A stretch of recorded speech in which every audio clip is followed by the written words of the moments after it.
Hello दोस्तों, आज हम लोग मॉडल वर्ब के बारे में पढ़ेंगे। तो हमारे मॉडल वर्ब है may, might, can and could. Hindi में इसका ट्रांसलेशन के बारे में हम लोग समझते हैं। पहले हम मे के बारे में जानेंगे। Use of May. मे का अर्थ सकना होता है और इसका प्रयोग प्रेजेंट टेंस में होता है। इसके प्रयोग निम्नलिखित है। May is used in present tense and usages of may are given below. इसका फर्स्ट है अनुमति या परमिशन के लिए मे का प्रयोग हम कैसे करते हैं। क्या मैं अंदर आ सकता हूँ? मे आई कम इन। नेक्स्ट है क्या हम कल मिल सकते हैं? सॉरी, यहाँ पर कैन का यूज हुआ है। ये कैन का सेंटेंस है। Can we meet tomorrow. संभावना के लिए है, पॉसिबिलिटी के लिए। वह आज आ सकती है। She may come today. आज वर्षा हो सकती है। ये आज वर्षा हो सकती है, तो इसका होगा it may rain today. Next है शुभकामना के लिए है, विश के लिए है। मे का प्रयोग इसमें हम कैसे करते हैं। भगवान तुम्हारे पति की रक्षा करे। May God protect your husband. ईश्वर तुमको सफलता प्रदान करे। May God grant you success. और यहाँ पर है डी ऑप्शन।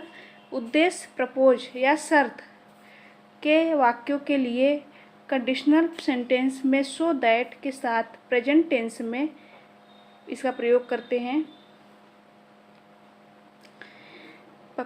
फर्स्ट एग्जांपल है मैं परिश्रम करता हूँ ताकि मैं अपनी जीविका कमा सकूँ। मतलब ये प्रेजेंट के बारे में बताया है कि मैं परिश्रम करता हूँ ताकि मैं अपनी जीविका कमा सकूँ। तो इसका क्या होगा?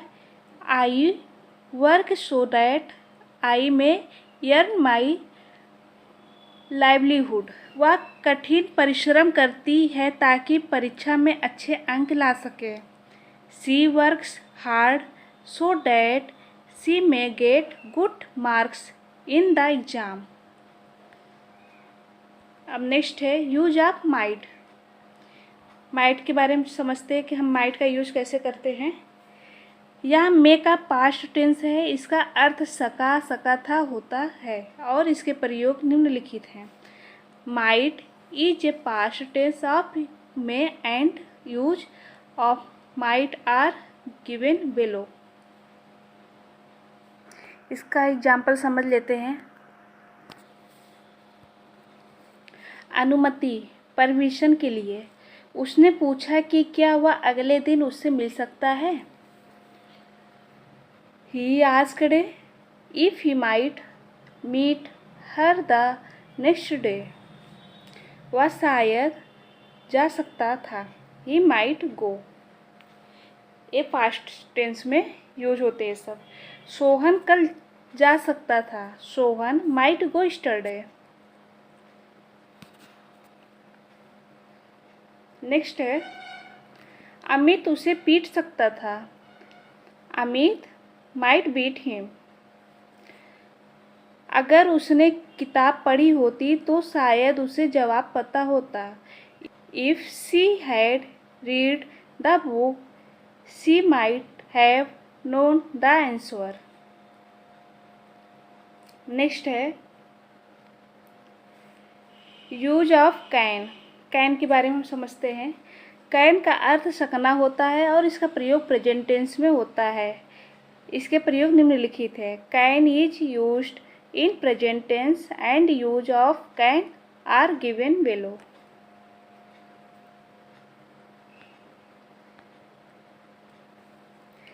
इसका एग्जाम्पल है शक्ति या सामर्थ्य के लिए है। पावर ऑफ एबिलिटी के लिए। वह अच्छी तरह अंग्रेजी भाषा बोल सकती है। She can speak the English language well. वह आसानी से भारी सामान उठा सकता है। He can easily lift heavy weight. Next है अनुमति, परमिशन के लिए। तुम अब इस काम को छोड़ सकती हो। Now you can leave this work. तुम अब घर जा सकती हो। You can go home now. निषेध, प्रोहिबिशन के लिए है। तुम यहाँ पर नहीं सो सकते। You can not sleep here. Next है मैं उस पर अब अधिक विश्वास नहीं कर सकती। I can not believe upon her any more. Use of could, could के लिए समझते कैसे इसका यूज होता है। यह कैन का पास्ट टेंस है। इसका अर्थ सका था, होता है और इसका प्रयोग निम्नलिखित है। फर्स्ट एग्जाम्पल है काश मैं उड़ सकता हूँ। काश मैं उड़ सकता हूँ। I wish I could fly. यदि तुम मेहनत करो तो तुम को सफलता मिल सकती है। If you work hard you could get success. Next है तुम लोग यह काम कर सकते थे। You could do this work. मैं अकेले वहाँ नहीं जा सकता था। I could not have gone there alone. वह यह नौकरी नहीं छोड़ सकता था। I could not have done this job. Next है तुम उससे इस बारे में बात नहीं कर सकते थे। You could not have talked to him about it. तो दोस्तों आज के लिए बस इतना ही।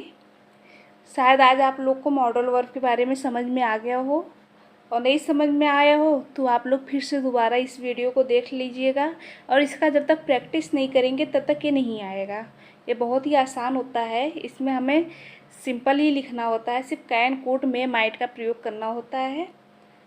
और क्लास अच्छी लगी हो तो प्लीज़ चैनल को लाइक कर दीजिएगा और चैनल को सब्सक्राइब कर दीजिएगा, जिससे हमारे नेक्स्ट वीडियो आप लोग के पास आसानी से पहुंच सके। Thank you.